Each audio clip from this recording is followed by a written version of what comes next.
Hello, everybody. Great to be here. So I'm going to speak basically on three topics. Why do we need actual computational camera? I'll speak with more detail on portrait mode, which is a new mode we've introduced into the Google smartphone on 2017, and then very, very quickly on a recent work we've done, which is called Night Sight. So before I begin, I want to emphasize this is a joint work with many researchers. Everybody you see here is actually a researcher in Google and contributed a lot. There's a couple of other people I couldn't fit in. And we're part of Google research, which was recently rebranded as Google AI, and now we are inside Google a part which is called AI Perception. If we look on how cameras actually evolved, we see lots of things happened recently, from like old school cameras, analog, digital, and we're in an area which I can call now, or we can call mobile or computational cameras. It's clear that this is the most widely used camera in history, and just for like a comparison, you're gonna get like 10 times more digital camera every year captured, and this is gonna be, getting bigger and bigger than the number of people who ever lived on Earth. So the question we're coming to tackle is, can those small cameras be as good as the digital camera used by professionals? Can we close the gap? So the first reason this is a really, really hard task is that mobile cameras are physically just in a disadvantage because the sensors are much smaller. If we look on a mobile camera here and a similar DSLR camera, it's captured just 300 times more light. You can also see this in the sensor size. For reference, the width of a typical smartphone is about 70 millimeters, so full frame sensor is just impossible to get. And if we look a bit more into the component, on the right side you see what is, what do you have in the normal camera, like a professional camera, and the left side is what you fit into a very small mobile camera. So once you do this new form factor, you actually need to have lots of compromise on optics, and getting innovation from the hardware is getting pretty hard. So the best way we think to move forward here is doing smart things with software. And this leads me to the first work I'm going to speak about, which is a portrait mode on that was introduced in Pixel 2. This is also covered in a recent SIGGRAPH paper, so if anyone want to get into a bit more technical details, you can look on this paper directly. What are we trying to get? We just want to get a shallow depth of field image. This is the effect you get on a professional camera with a big lens when the object is, there's a plane of focus, and the things that are in front or behind this plane of focus are blurred according to the depths. This is used by photographers to emphasize what's the important thing in a photo. This can be done if you don't have the lens using, conventional stereo method. You take two images with a slightly different viewpoint, you match them and compute a depth map. And this is actually used today by most of the big camera manufacturers. Oops. This is used today by most of the big camera manufacturers. Everybody has at least two cameras, and in the last year we actually see 3-4 cameras also on this smartphone. The drawback is this is actually increasing the cost of the hardware and the complexity. So the goal for this project was, can we get this effect, the shallow depth of field, with a single camera? So if you look on what we have on the Pixel phone, which I know it's not, you don't sell it in Israel, so probably most of you don't know this phone.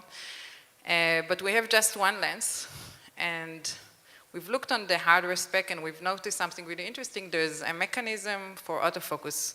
Autofocus was done by laser, but there's also a mechanism called dual pixel phase detection, or PD, and that I'm going to speak about in more details later, that we can actually use in a different way than the original way it was intended to. And we're trying to use machine learning to get actually the same solution with high quality, robust, and fast. If you do something on a mobile camera, it needs to work really, really with high success rate because you don't want to get people bad images. So our solution pipeline is as follows. When someone captures an image on the Pixel phone, it's actually capture a burst of images. We're taking a low resolution one of those images, and with machine learning we compute, oops, I think I skipped one slide. No. Sorry. Anyway, we compute using a machine learning a segmentation masks that separate a person from the rest of the image. Then with the mechanism for dual pixel, we compute a dense depth map that I'll describe shortly. We combine them together, and this leads to our final rendered results. So I'm going to speak about those two parts. The first part is the machine learning. I'm not going to get into too much details, but just very quickly, we are using a neural network on a low resolution image. We infer both the mask and the pose together because we found out that inferring both of them together is better than inferring each of them separately. So the input to the pipeline is an image and face location or approximate face location, and the output is the mask of each of those images. This is how the network looks like. It's mostly an encoder-decoder with skip connection, something pretty standard. I think what's interesting is how we got the data and what was the difficulties we bumped into. So we let raters, draw polygons on images from the internet, which was great, but when you look on the result, we end up seeing that the edges are not so great. So you got a semantic mask, but it was really hard to get the edges right, which is important for this application. So one important insight we had to make this improvement from the edges to what we wanted them to be is we can't trust polygons. We actually need to use a smart image processing algorithm to snap into edges, and we can improve our data set. So most of the work was not about the network, it was mostly about how we get a clean data, and this is something we see every time. A big part of what you can get from the network is the quality of your data. Then the second thing we saw is we can improve the network but by introducing synthetic data, but only if we really make an effort to encourage the network to work harder. So if we take a synthetic data by just taking an image with white background and we mat it perfectly and paste it on another image, we intentionally match the colors of the background and the input, so then the network can't learn just the different colors. It actually needs to work harder. Those two things together actually got us to be in a good shape to recognize different people and objects they hold. I'm going to skip now to the second part, which is pretty interesting. For the autofocus mechanism, the idea is that on top of each pixel, there is a micro lens that splits the readout from the pixel to half pixel on the left and half pixel for the right. And this is used for autofocus because if you aggregate over the entire sensor those split pixels, people used to do a 7x7 approximate depth map, so the lens shouldn't seek for the location, but with the approximate depth, it can jump to the right location, so focus was faster. So let's see how the light transfer from a point light source behind the object plane. So, so the top half of the aperture, the rays that hit the aperture, goes actually to the bottom half pixel. And the bottom half aperture goes to the top half pixel. So if we look on this sensor, we actually get a tiny bit of disparity between those two half pixels that can be interpreted as a depth read. Of course, this is tiny, so over an entire sensor, you get plus minus 3 to 4 pixel shifts. So this was interesting, but can we actually use this data with the sensor noise level? So one thing let's look on this data again. This is if we read the split pixel to the left and split pixel to the right, and we zoom in. And now if you switch between them, see that animation doesn't work. You see some small disparity, but it's very, very noisy and tiny. I think the animation doesn't work here. Oh, it does? Oh, okay, cool. It doesn't work on my computer. So the trick here is to use the same mechanism we're using for denoising or to improve HDR. For the normal images, we take a burst and we apply denoising before we start the stereo algorithm. And then we improve significantly the image to noise ratio. And this allows us actually to get the right matching by a standard stereo algorithm. And after denoising, we're able to find the minimum, and we're able to compute depth map. It's still not a perfect depth map, so you can see on the hair and the face are in a different disparity because of different kinds of errors and because of our smoothing. And here is where the semantic segmentation comes to place. We care deeply about keeping people sharp. So we merge the semantic segmentation from people with the depths from the dual pixel to actually render an image where the person is always going to be sharp. And this leads us to our final pipeline where we combine the semantic segmentation, the depth from the split pixel, and the rendering together. Now on the front camera, there's no dual pixel because it's a fixed focus lens. So in this case, we actually skip the split pixel and we use only the semantic segmentation. This is probably possible because a selfie is easier than a normal setup. On the other hand, some scenarios don't have people. So in this case, we only use the depths from the PD. This comes together with a very fast rendering approach that I'm going to skip. And that's the result you get. Those are images posted on Instagram from people that use the Pixel phone. So it works on animals and people and objects and so on.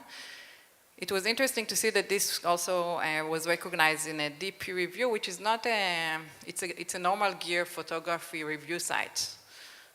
So this computational approach is actually getting now to the normal camera reviews, and people speak about camera also from computational perspective. This was done in the Pixel 2 2017, but this year we actually wanted to tackle a big problem we saw that's still there, which is, like any stereo algorithm, you have issues. It's really hard to get the matches right, especially when you have aperture effect. So if we look closely on some parts, you still have lots of errors. So as everybody here kind of knows, can we do better? We kind of say, okay, we can try to use deep network, but how can we get data? How can we get very accurate ground truth data for learning depth map? So we've used the neural network to actually predict depths. And we think neural network is better because it uses much wider semantics rather than just local cues. And the way we captured the data, we built a custom rig of 5 pixel phones, each of them with split pixel. So you actually have like 10 viewpoints. And we synchronized them by software to get a very high accuracy. And now we build the ground truth data by going and shooting this in the wild. So we captured like 10,000 images by photographers that went and used this rig. Okay, it's playing. And this is our ground truth data for the network to learn depths. I'm going to skip all the technical details about this network, but basically we've seen a big improvement on the result on scene structures with aperture issues that are usually a problem when we were using conventional stereos. Like in this case, oops, something is wrong with the GIF. So this was a big improvement to the quality we've seen. I'm going to skip now in the last 5 minutes I have to recent feature we've introduced with the Pixel 3, which is called Night Sight. We've launched this on all the Pixel phones. Again, for a bit more technical details, because I'm mostly going to speak on high level, You can read our blog post with some more details. The difficulties or the challenge we try to face is low light photography is hard. We've already mentioned that traditional camera capture much more light than what we have on a cell phone. So we can tackle this with flash. You can tackle this with long exposure, but as a mobile phone is handled, that's not going to work too much. There's motion both from moving object and from handshake. So our goal was to do something without tripod, no flash, and we don't want any motion blur. And also it needs to run very fast on a mobile device and within the thermal limits.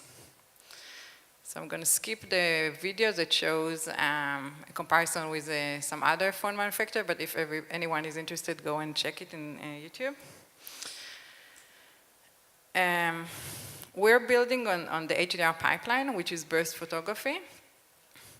But for actually tackling this extreme low light situation, we've taken each and every component of the pipeline and tried to make it better and specifically tailored for extreme low lights. So the pipeline is when you come to capture a photo, you actually capture a burst of underexposed photos. You align them together patch by patch, and then you merge all the patches in the frequency domain to get your final image, and then you do finish denoising, tone mapping, take care of the colors. What we've done for night sight, the first thing we built specific way to determine the exposure, which based on data, not a fixed schedule, but looking on the motion of the camera and the object in the scene. We've also took much longer burst and modified our merge mechanism. There is a very, very interesting work about how we determine what's the color and how to do auto white balance. And a final look for this. So I'm going to cover just one issue, which is the motion metering. For motion metering, we actually want to understand the scene. Traditional cameras just have a fixed schedule depending on the light. We want to look a bit deeper. Like if it's a static thing, if things don't work, we want to have a longer exposure. But if many people work, we want to have a shorter exposure to avoid motion blur. So on device in real time, there is something that lowers optical flow and predict the right exposure and change the exposure schedule based on this data. I'm going to skip most of the rest of the technical things, and I'm going to just get to the results. Just a sentence here. There is a way to kind of balance between how robust is it, but if you do robust, you don't merge a lot, it's going to have high noise. If you merge a lot, it's going to be blurred. So per pixel and per the motion, you actually need to fit in all this together and merge in the right amount. Let me skip now to the results. The white balance is also really, really interesting. If anyone is interested in this, it's a learning-based approach to actually study the white balance from the image itself. Okay. So this was also rewarded by Deep Review this year. And this is a comparison with, specifically this is iPhone XS and what night sight would give you in the same conditions. iPhone night sight with all those improvements. This is a comparison with the Pixel normal mode.